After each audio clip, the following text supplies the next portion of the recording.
বাড়িতে এতে তো আলমারি আলনা গডরেজ থাকা সত্ত্বেও আমার মনে হয় সবার ঘরে এরকম একটা চেয়ার জমে যায়। আমার ঘরে প্রত্যেক দিন ওইরকম একটা চেয়ার হয়ে যায়। তো যাই হোক, প্রথমে রান্নার গল্পটা শেষ করে নেই। আজকে দুপুরের জন্য রান্না করেছি ডাল আর ছোলা দিয়ে ঘুগনি করেছি, আর সাথে এই পটল বড়া করেছি। এই শ্রাবণ মাসের প্রতিটা দিন আমাদের ঘরে এরকম হবে, কারণ শ্রাবণ মাস আমরা নিরামিষ খাই। তো রান্না বাড়া শেষ করে এদিকে ভাবলাম আমি ঘরটা পরিষ্কার করে নেই। আমার ছোট্ট পাপাটা ঘুমিয়ে পড়েছে, আর আজকে একটু সময় ঘুমিয়েছে, ওর শরীরটাও খুব বেশি ভালো না, তাই ভাবলাম আমি আগে আমার কাজটা শেষ করে নিই। যতক্ষণ ও ঘুমাবে আমার কাজটা শেষ করে নিলে ঘুম থেকে ওঠার পরে কিন্তু ও খুব কান্না করবে, যন্ত্রণা করছে, কারণ ওর শরীরটা খুব বেশি ভালো না। তো এদিকে দেখো আমি ঘর মুছাতে মুছাতে আর একটা মুছাচ্ছি ছোট্ট একটা ছোলা আমার হাতে।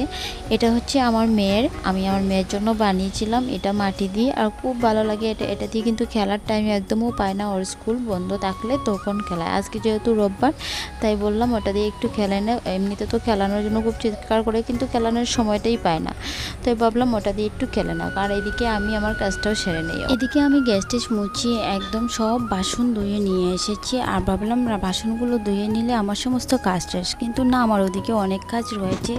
এই যে ঘর গোছানো মোছানো এগুলো রয়েছে। পাপা যেহেতু ঘুমিয়েছে, তাই ভাবলাম আমার এই কাজগুলো আগে করে নিই। আর এই যে দেখো এই চেয়ারটা জানো আমার প্রতিদিন এক ঢেরি কাপড় এইভাবে জমে যায়। যতই আমি কাপড়গুলো সরিয়ে রাখি, কিছুক্ষণ পরে দেখবে আবার এখানে কাপড়। জানো তো, ছোটো বাচ্চারা ঘরে থাকলে কিছুক্ষণ পর পর তুমি ঘর গোছাবে, কিছুক্ষণ পরে দেখবে আবার যেই সে হয়ে গেছে, মানে একটু পর পর অগোছানো হয়ে গেছে। এই যে আমি ঘর গোছাচ্ছি, কিছুক্ষণ পরে দেখবো আবার আমার পুরো ঘর অগোছানো হয়ে গেছে। তো যাই হোক, আমার এই ভিডিওটা এই পর্যন্ত, টাটা।